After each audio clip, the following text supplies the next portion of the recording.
ಇದರಲ್ಲಿ ಮುಖ್ಯವಾಗಿ ನಾವು ಗಮನಿಸಬೇಕಾದದ್ದೇನು ಅಂದರೆ,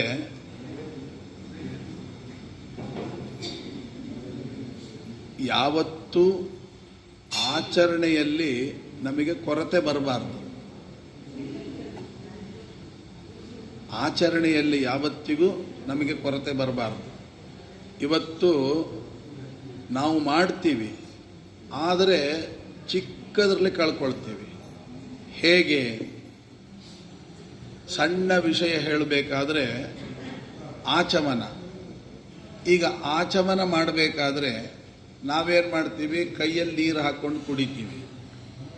ಅದು ಏನಾಗುತ್ತೆ ಅಂತಂದರೆ ದೈತ್ಯರು ಸ್ವೀಕಾರ ಮಾಡ್ತಾರೆ. ಇನ್ನೂ ಒಂದು ವಿಚಾರ ಹೇಳಬೇಕು ಅಂದರೆ, ಅರ್ಘ್ಯ ಕೊಡ್ತೀರಿ. ಅರ್ಘ್ಯ ಕೊಡಬೇಕಾದ್ರೆ ಈ ಹೆಬ್ಬೆರಳು ತೋರು ಬೆರಳ ಜೊತೆಗೆ ಸೇರಿಕೊಂಡ್ರೆ ಇದನ್ನು ರಾಕ್ಷಸ ಮುದ್ರೆ ಅಂತ ಕರೀತಾರೆ. ಅರ್ಘ್ಯ ಕೊಡುವಾಗ ಈ ಬೆರಳು ಇದರೊಳಗೆ ಸೇರಿಕೊಂಡು ನಾವು ನೀರು ಚೆಲ್ಲಬಾರ್ದು ಅಂತ ಬೆರಳು ಸೇರಿಸ್ಬಿಡ್ತೀವಿ. ಸೇರಿಸಿದರೆ ಅದು ರಾಕ್ಷಸ ಮುದ್ರೆ ಅಂತ ಆಗುತ್ತೆ. ಅದಕ್ಕೆ ಹೀಗೆ ಕೊಡಬಾರ್ದು. ಈ ಬೆರಳು ಯಾವತ್ತೂ ಇದ್ರ ಜೊತೆಗೆ ಸೇರಬಾರ್ದು.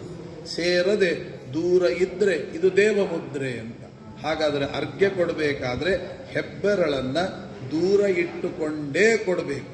ಯಾಕೆಂದರೆ ಇದು ಜೀವನನ್ನು ಪ್ರತಿನಿಧಿಸುವ ಬೆರಳು, ಇದು ದೇವರು. ಅವೆರಡು ಸೇರಿಸಿಬಿಟ್ರೆ ದೇವರು ನಾನು ಒಂದೇ ಅಂತ, ಇದು ರಾಕ್ಷಸ ಮುದ್ರೆ. ಅದನ್ನು ಬೇರ್ಪಡಿಸಿಬಿಟ್ರೆ ಆವಾಗ ಅರ್ಘ್ಯ ಕೊಟ್ಟರೆ ಅದು ದೇವರಿಗೆ ಸಲ್ಲುತ್ತೆ ಅಂತ. ಇನ್ನು ಆಚಮನೆ ಮಾಡಬೇಕಾದ್ರೆ ಏನು ಮಾಡಬೇಕು ಅಂತ ಕೇಳಿದಾಗ, ಹೀಗೆ ಆಚಮನೆ ಮಾಡಿದರೆ ಅದು ದೈತ್ಯರು ಸ್ವೀಕಾರ ಮಾಡ್ತಾರಂತೆ.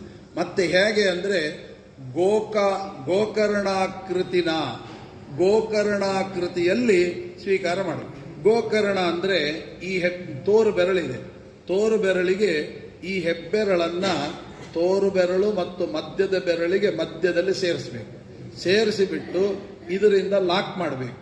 ಹೀಗೆ ಲಾಕ್ ಮಾಡಿ ಈ ಮೂರನ್ನು ದೂರ ದೂರ ಇಟ್ಟರೆ ಆವಾಗ ಇದು ಗೋಕರ್ಣ ಮುದ್ರೆ ಅಂತ ಕರೀತಾರೆ.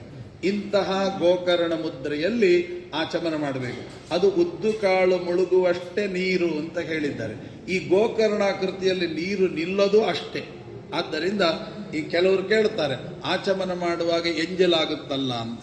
ಗೋಕರ್ಣಾಕೃತಿಯಲ್ಲಿ ನೀವು ಆಚಮನ ಮಾಡಿದರೆ ಅದು ಎಂಜಲಾಗಲ್ಲ.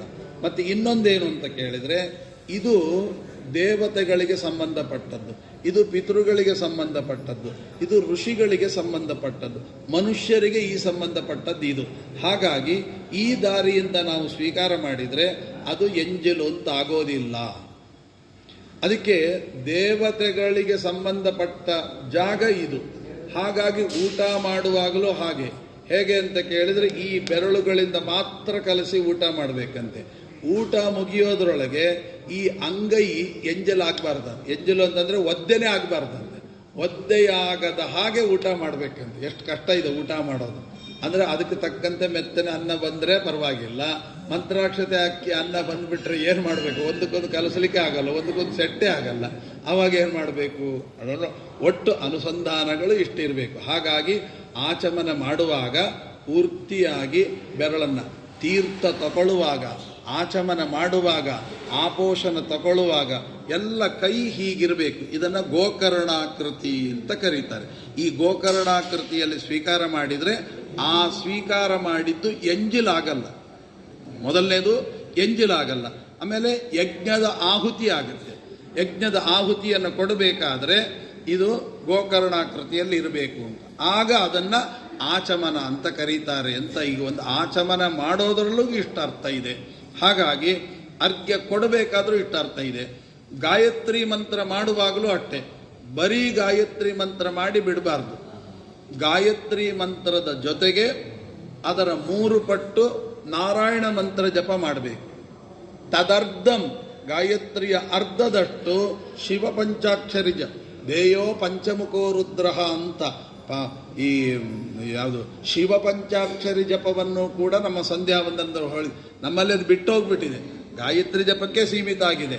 ಕೆಲವು ಕಡೆ ನಾರಾಯಣ ಮಂತ್ರ ಜಪ ಮಾಡ್ತಾರೆ, ಕೆಲವು ಕಡೆ ನಾರಾಯಣ ಮಂತ್ರದ ಜೊತೆಗೆ ಶಿವ ಪಂಚಾಕ್ಷರಿ ಮಂತ್ರವನ್ನು ಜಪ ಮಾಡಿದರೆ ಆಗ ನಮ್ಮ ಮನಸ್ಸು ಚಂಚಲವಾಗೋದಿಲ್ಲ ಅಂತ. ಹಾಗಾಗಿ ಶಿವ ಪಂಚಾಕ್ಷರಿಯ ಜೊತೆಗೆ ನಾರಾಯಣಾಷ್ಟಾಕ್ಷರ ಮಂತ್ರದ ಜೊತೆಗೆ ಮತ್ತು ಗಾಯತ್ರಿ ಜಪ ಇಷ್ಟನ್ನು ಪ್ರತಿನಿತ್ಯ ಸಂಧ್ಯಾ ವಂದನೆ ಒಳಗಡೆ ತಪ್ಪದೆ ಮಾಡಬೇಕು ಅಂತನ್ನುವಂಥದ್ದು ನಾವು ಇಷ್ಟು ಉಪನ್ಯಾಸಗಳಿಂದ ಏನು ತಿಳ್ಕೊಳ್ಬೇಕು ಅಂದರೆ ಇನ್ನು ಮೇಲೆ ಸಂಧ್ಯಾ ವಂದನೆ ತಪ್ಪದೆ ಮಾಡಬೇಕು ಅನ್ನುವಂಥದ್ದು ಬಹಳ ಪ್ರಧಾನವಾಗಿರತಕ್ಕಂಥ ಅಂಶ ಅಂತ ಚಿಂತನೆ ಮಾಡಿಕೊಂಡು ಶ್ರೀಕೃಷ್ಣಾರ್ಪಣಮಸ್ತು.